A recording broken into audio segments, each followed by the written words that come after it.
Viewers, singer Mangli ఈమెను ఎవరన్నా target చేశారా, లేక ఆమె తొందరపడిందా? లేదు అన్నప్పుడు స్టార్డమ్ అన్నది అకస్మాత్తుగా వచ్చినప్పుడు కొంతమంది పాపం తెలిసి తెలియకుండా ట్రాప్లో పడిపోతారు. అలా ఏమైనా ట్రాప్లో పడిందా, ట్రాన్స్లో ఉందా? ఎందుకంటే సత్యవతి రాథోడ్ అనే ఒక అమ్మాయి కష్టపడి ఎదుగుతున్న క్రమంలో సినీ అవకాశాలు రావటం, వాటిని సద్వినియోగం చేసుకోవటం, సింగర్ మంగ్లీగా తనకంటూ ఒక ప్రత్యేక స్థానం తెచ్చుకుంది. గణేష్ గోల్డ్ తాకట్టులో ఉన్న బంగారాన్ని విడిపించి కొనబడును. సంప్రదించండి 9966651144. ఆబ్వియస్లీ మన సమాజంలో, మరీ ముఖ్యంగా మన తెలుగు ప్రాంతాలలో వాళ్ళు ఎదుగుతున్నారు అంటే తెలిసి తెలియకుండానే మన సమాజంలో కొంతమంది జీర్ణించుకోలేరు.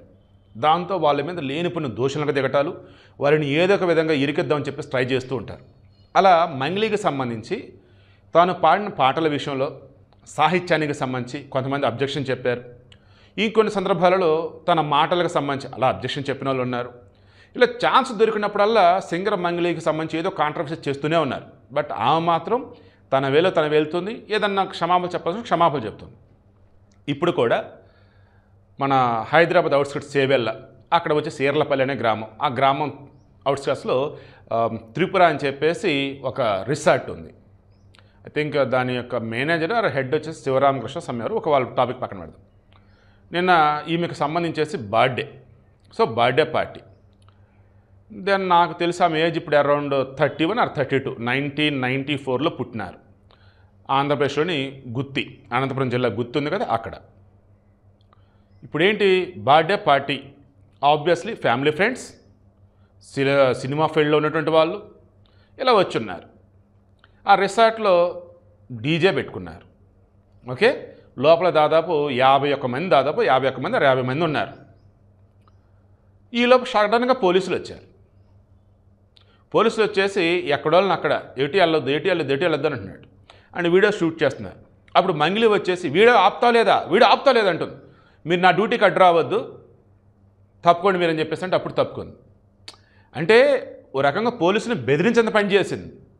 అంటే ఆమెకు ఆల్రెడీ అర్థమైందా తనని ఎవరు ఇరికిస్తున్నారు కావాలని, లేదన్నప్పుడు తన పార్టీలో ఇల్లీగల్గా ఏదైనా ఉన్నాయన్న విషయం తనకు తెలిసి జరిగిందా? నేను చాలా ప్రాక్టికల్గా మాట్లాడుతున్నా. ఎందుకంటే ఈ మధ్యకాలంలో పార్టీ అనగానే ఆబ్వియస్లీ డ్రగ్స్ ఉంటున్నాయి, గంజాయి, విదేశీ మద్యం. ఏదైతే మద్యం అనేది ఉంటుందో మీరు ఆబ్వియస్లీ ఎక్కడి నుంచి వచ్చారు ఏంటనేది బిల్లు ఉండాలి.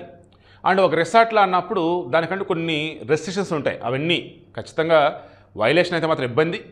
ఇలా చెప్పుకుంటూ పోయినప్పుడు ఈ మంగ్లీ పార్టీలో వచ్చేసి పోలీసులు ఎవరైతే సెర్చ్ చేశారో వాళ్ళకి పక్కా సమాచారం వచ్చింది, వెళ్ళారు. ఇంకా వెళ్ళినప్పుడు అక్కడ వాళ్ళు చూశారు కదా, విదేశీ మద్యం ఉంది, దానికి పర్మిషన్ లేదు. అక్కడ ఉన్నటువంటి అమ్మాయిలు అబ్బాయిలు ఎవరైతే ఉన్నారో వీళ్ళల్లో ప్రముఖుల పిల్లలు ఉన్నారని అన్నారు. ఈ ఒక్క విషయం మాత్రం నేను పోలీసులను అడుగుతున్నా.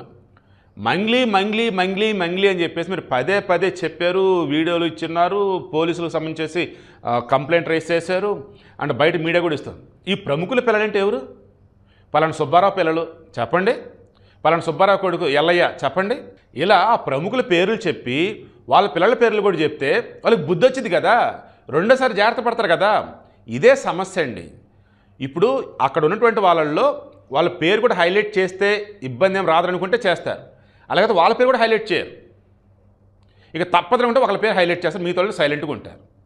ఇప్పుడు విషయం ఏంటంటే దాదాపు 9 మంది, మొత్తం 48 మందికి డ్రగ్ టెస్ట్ చేస్తే గంజాయి సేవించారని తెలిసింది 9 మంది. వాళ్ళ మీద ఇప్పుడు NDPS యాక్ట్ కింద కేసు ఫైల్ చేశారు. అండ్ విదేశీ మద్యం ఉంది, కేసు ఫైల్ చేశారు. అండ్ పార్టీ ఆర్గనైజర్ వచ్చేసి ఎవరు, పార్టీ అసలు ఎవరిది, మంగ్లీది, ఆమె మీద కేసు. ఆ రిసార్ట్కి సంబంధించిన మేనేజర్ ఎవరున్నారు వాళ్ళ మీద కేసు. అండ్ డీజే వచ్చేసి పర్మిషన్ లేదంట, వాళ్ళకి కేసు. డీజే సీజ్ చేశారు, పార్టీ సీజ్, మొత్తం కంపు అయిపోయింది. దీన్ని బట్టి మీకు ఏమర్థమవుతుంది? వాంటెడ్గా ఎవరో మంగ్లీ మీద కుట్ర పని ఇదంతా చేశారు. నేను మంగ్లీకి సపోర్ట్ రావట్లా, బట్ ఎక్కడో జరుగుతున్న ఒక పార్టీకి సంబంధించి పోలీసు పక్కా సమాచారం అందింది. గంజాయి ఉందని తెలిసింది, డీజే ఉందని తెలిసింది, విదేశీ మద్యం ఉందని తెలిసింది. ఇంత సమాచారం ఎవరో కలుగుతారు? పక్కాగా మంగ్లీని ఇరికిద్దామని ఆలోచన ఉన్న వాళ్ళే చెప్తారు. సో నేను అదే అంటున్నా, ఎవరైనా సరే పార్టీలు ఇచ్చుకునేటప్పుడు మన సొసైటీలో ఒక సెలబ్రిటీ స్టేటస్ మనకు ఉన్నప్పుడు, మన ఫ్రెండ్ సర్కిల్లోనే మన మీద అసూయతో జలస్తో రగిలిపోతున్నటువంటి వాళ్ళు ఉన్నారనుకున్నప్పుడు ఎంత కేర్ఫుల్గా ఉండాలండి. మంగ్లీ ఆ విషయం లేదు. రీసెంట్గా వచ్చేసి స్మాల్ స్క్రీన్లో బాగా ఫేమస్ అయిన వాళ్ళు, బిగ్ బాస్లో ఫేమస్ అయిన వాళ్ళు కూడా వాళ్ళ ఇంట్లో ఫంక్షన్లు చేసుకుంటున్నప్పుడు కూడా పోలీసులు రైడ్ చేశారు. అప్పుడు కూడా ఎవరో సమాచారం ఇచ్చున్నారు. ఇలా చెప్పుకుంటూ టీవీ ఆర్టిస్ట్లా, యాంకర్లా, సినిమా వాళ్ళ, లేదంటే సింగర్లా, ఇలా చెప్పుకుంటూ పోతే అవుట్డోర్లో ఏదైనా పార్టీ అంటే, రిసార్ట్లో పార్టీ అంటే ఆబ్వియస్లీ ఎక్కడో ఏదైనా సరే తేడా జరిగిద్ది. సెర్చ్ చేస్తే ఏదో ఒకటి దొరికిద్ది. ఆబ్వియస్లీ అక్కడ తేడా జరుగుతూనే ఉంది అన్న వేళ పోలీసులు సమాచారం ఇస్తున్నారంటే అక్కడ ఏముంది ఏంటి చెప్పి మరీ పోలీసులు పంపుతున్నారు. అలా కనుక వెళ్ళకపోతే ఆబ్వియస్లీ పొలిటికల్ ప్రెజర్ పెట్టేసి అలా కూడా పంపిస్తూ ఉన్నారు. ఒకవేళ అక్కడ చేసుకుంటున్న వారికి అధికారం ఉన్న వాళ్ళు ఎవరైనా తెలుసుంటే, పోలీసులు ఉన్న వాళ్ళు ఎవరైనా బాగా తెలుసుంటే అప్పుడేమో బయటికి రావట్లేదంటే మీడియా ఊరుకోవట్లేదు ఈ మధ్యలో.